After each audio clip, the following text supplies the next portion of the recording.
This week, we saw Ship 38 complete its final static fire before Flight 11, NASA's safety panel warning that Starship could delay Artemis 3, and a major science mission, IMAP, launching to explore the edge of the solar system. My name is Connor, and welcome to another episode of Spaceflight News.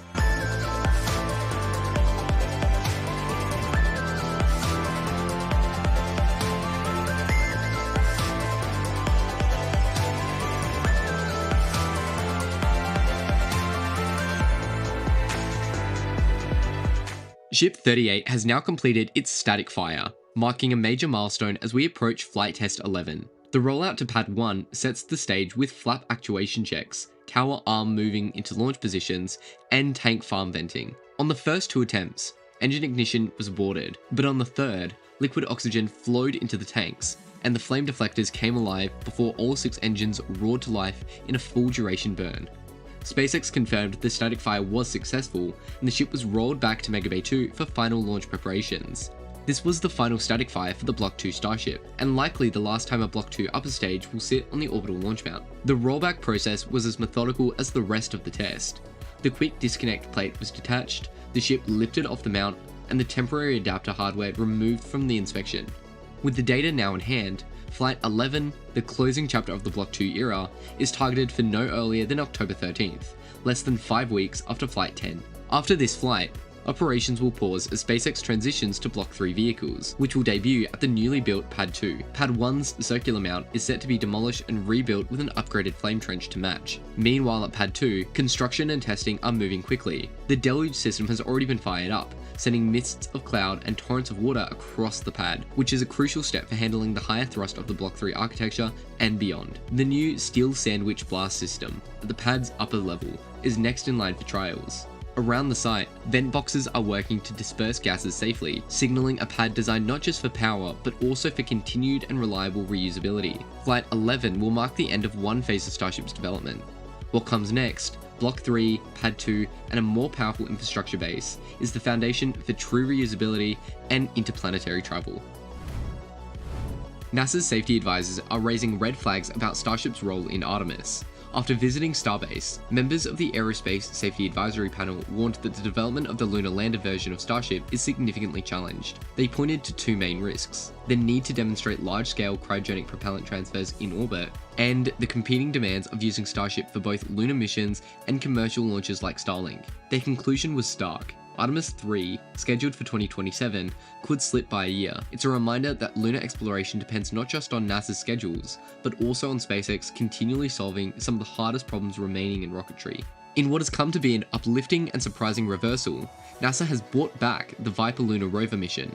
The agency awarded Blue Origin a $190 million contract to carry the Viper to the Moon's South Pole in late 2027, aboard its Blue Moon Mark 1 lander. Viper had been cancelled last year after delays and cost overruns with its original ride, Astrobotic's Griffin lander. However, Blue Origin must still complete design work and successful first landing before the final task order is exercised. But if all goes well, Viper will search for water ice at the lunar South Pole. The move gives new life to a mission that was once thought dead, and signals NASA's willingness to shift contractors when timelines falter.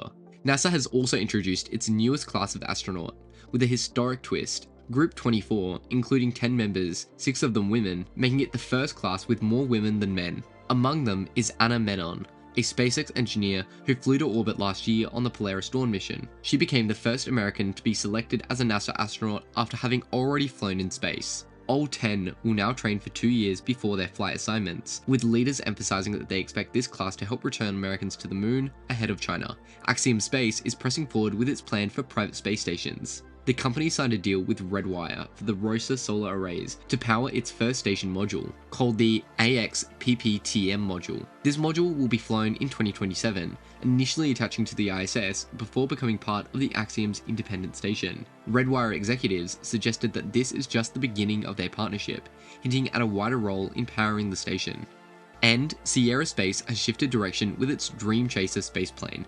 Originally planned for 7 cargo flights to the ISS under a NASA resupply contract, the vehicle will now perform only one uncrewed test flight in 2026, not docking with the station. NASA will retain the option to order cargo missions later, but Sierra Space says its new focus is moving towards national security uses of Dream Chaser. The technical issues were not cited as the cause, rather, it's a strategic pivot, showing how commercial space planes are being pulled into defense as much as exploration.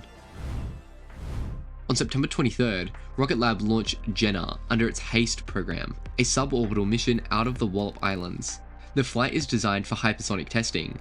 The payload's exact nature remains classified, but the mission adds to the list of government defense experiments using Electron in suborbital mode. The following day, September 24th, China conducted a sea launch of the Smart Dragon 3, carrying 12 communication satellites in low Earth orbit, built for Geely Automotive. This mission underlines China's push to integrate commercial satellite infrastructure with industrial players. Later, on the 24th, SpaceX launched a Falcon 9 from Kennedy Space Center, carrying IMAP, a NASA mission to study how the solar wind interacts with local interstellar medium. IMAP, Interstellar Mapping and Acceleration Probe, will help us better understand the boundary between our heliosphere and the interstellar space. Then, on September 25th, ULA's Atlas V roared off from Cape Canaveral with a batch of Project Kuiper satellites. This launch added 27 more Amazon Kuiper spacecraft to the growing broadband constellation, bringing Amazon closer to its goal of delivering global connectivity from low Earth orbit. Finally, that same day saw 2 Falcon 9 launches carrying 52 Starlink satellites, one from Cape Canaveral and another from Vandenberg, continuing SpaceX's relentless pace of expanding its internet constellation. And that's all we have time for this week. If you enjoyed this episode, follow Spaceflight News on YouTube, Instagram, and X for more stories from the frontier of space exploration. Until next time, keep looking up.